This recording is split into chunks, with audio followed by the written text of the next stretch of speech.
generally speaking, like bookkeepers are horrible. I don't think I've like Well, great. really. Now I can't publish a video, Austin. There's a lot of averaging down. No.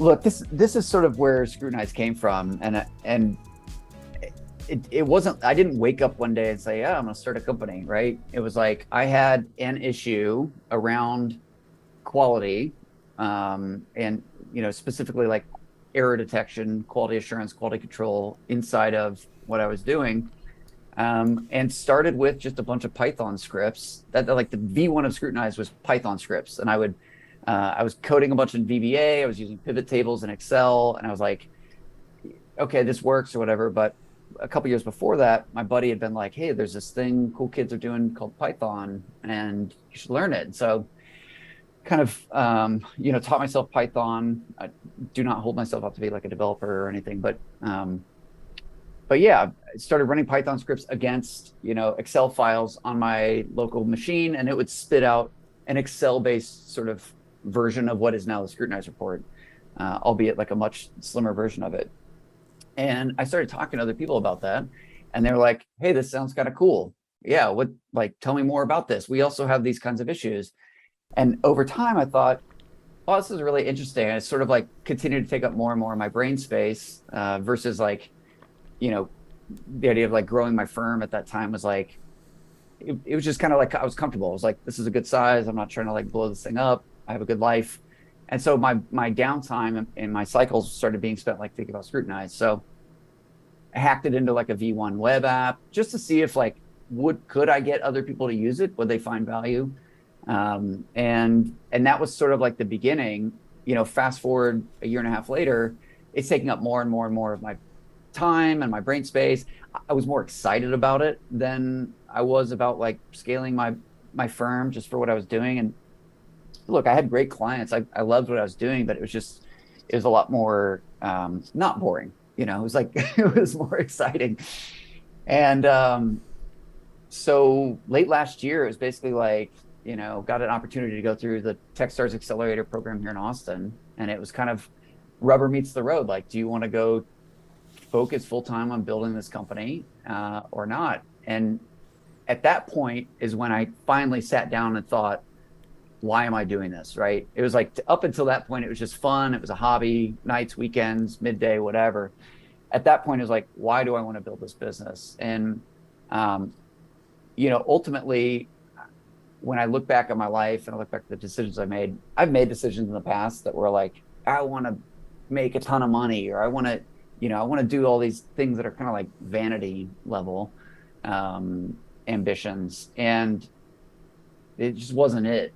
It never worked out, and I was never fulfilled. And it was like, I made more and more and more and more money. And at a certain point, it's like the most money I was ever making. And I was like, this still doesn't feel like enough. Like, why, like, what's wrong here? And so I kind of assessed, I said, what's really important to me is feeling like I'm doing something that's valuable to other people. And certainly that I was getting some of that running the firm. But if you want to talk about ways to like 10x, 100x, 1000x, that, it's a really cool feeling to manifest software out of ideas and then give it to people. And then they're like, this is cool, or this is making my life better.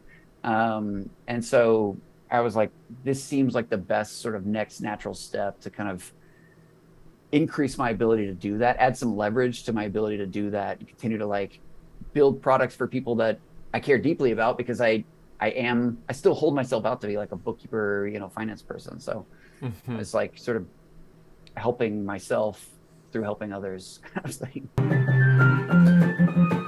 5 years from now, what would be your dream? When I look at the sea of software, that's out there, it's very fractionated. It's like it's diffused, and there's like apps that do everything. And that was great. And part of that happened because you had these monoliths that were on-prem. And sorry, this is going to be a longer version of the story, by the way. So, but you had these monoliths that were on-prem. Everything lived inside of that. Think like, QuickBooks Desktop was like, or NetSuite or whatever, but that was my workhorse for SMB especially if I was doing inventory or other things, Yep. and I had some level of complication. QBO came along, and it was not up to snuff with the product that they had built, on desktop. And my perspective of what happened, having watched that shift, was that they were like still pretty much marketing to the accountants to say like, look, migrate onto cloud because of all these. Yeah, the product's not there yet, but we're going to keep building great tools for you. And then they didn't. They decided to market to people that didn't know accounting and try to convince them to do it themselves, right? So let's just cut out the bookkeepers. Let's go right to the SMBs. And then if they need help, we'll just offer them bookkeeping services as Intuit or whatever. And so I think what happened there is that they lost sight of the bookkeeper's workflow, by which I mean, it's one thing to keep one set of books. It's a whole other thing to keep 100 set of books. And that allowed things like, Gusto and Expensify and like all these other apps to turn into billion-dollar companies and flourish. And I think that was generally a good thing because you got these best-in-class versions of people who were just focused on payroll and benefits, just focused on expense management, just focused on credit card management. But what's happened now, and you might be able to attest to this or not, but I felt this certainly when I was running my firm. What happened was that I was living in like 12, 13, 14 different browser tabs, and it sucked. Going back and forth, there's no central sort of source of truth anymore. And beyond the source of truth, there's no sort of central like workflow. I got to log into bill.com over here. I got to go into Expensify, do this stuff. And it's just like that context switching, even as simple as that might sound, from like UI to UI to workflow, just ended up burning brains out. So where we're going, I think, for Scrutinize is, and maybe we're starting at the end and working backwards a little bit, but I thought, okay, if we could build a system that codifies to some extent standards around what should be, then get all of the data from these various sources flowing into this system, then ultimately, have those workflows kind of like built into what Scrutinize does. I love softwares. He does. It's very true. I love tech. There's nothing out there that can help us onboard people better. And I think part of that complication is because everyone's process, everything is so different. Yep. Right? Like everybody has a different way of doing things. Everybody's like communicating differently. Everybody has different definitions. And so it's like, how do you take like the world and then condense it into a tool? Right. You just highlighted the single largest meta issue that we face as a software company, which is that people do not want a box of Legos to steal. I think Rachel Fish said this. She's like, I don't want a box of Legos. So it's like, okay, well, we'll build it for you. But the second you build something, you imbue it with your opinion about what it should do and how it should do it. And then it's immediately like there's like 9 other people to that one that are like, well, I want to be able to customize this or pull that or tweak that knob or dial. And then you're sort of like, you're in this state where we are constantly balancing as the vendor, sort of like, how do we take an approach where we're opinionated enough to show that we've thought about this workflow, but augmentable, not to wax philosophical about it, but it all comes down to like standards. And there's a general lack of a standard setting body that a lot of people have bought into inside of the bookkeeping segment. You've got ASCPA and those sorts of things. And you've got certification programs, but a lot of them are like, it's a QBO certification program, which is like, how to use QBO. It's a Xero certification program, which means how to use Xero. Like understanding how to do a workflow inside of somebody's software does not necessarily, mean that you've embodied like the underlying values and sort of core standards that we should adopt as an industry.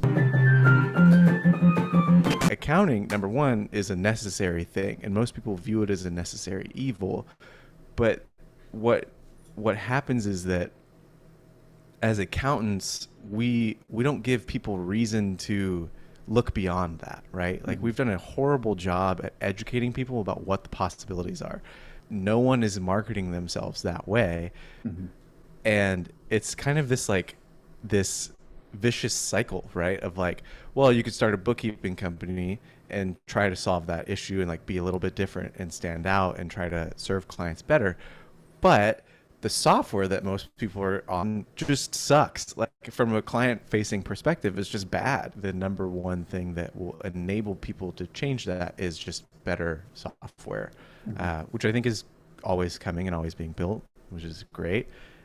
But it's kind of software that has to enable the accountant to be better client facing. Bookkeepers need to be viewed more as solutions architects than bean counters. And your job as a bookkeeper is not necessarily just to put things in the right bucket.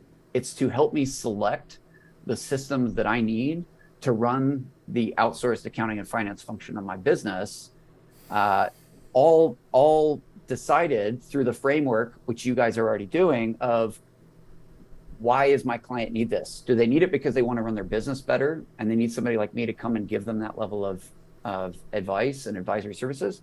Do they need it because it's just they've got to file taxes, like, you know? And then how do you back into choosing the right pieces of software and setting them up? The only way that we succeed is finding the places that are most impactful for us to provide value in the short term, and then delivering on that to such an extent that we build rapport, we build trust.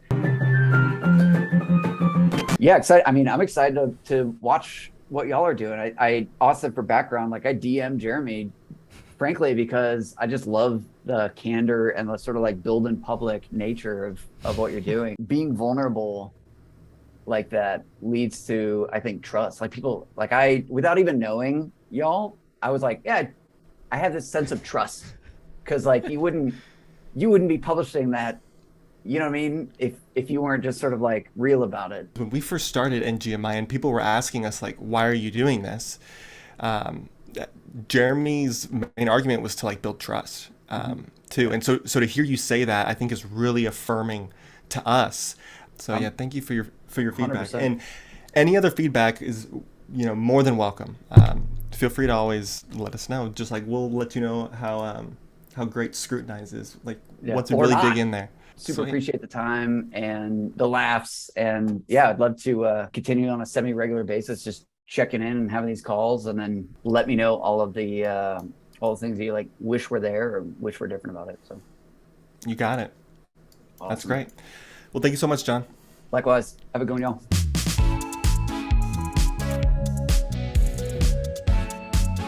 Accounting is evil. Accounting is horrible. Accounting is vicious. Accounting is bad. Accounting sucks. But accounting is number one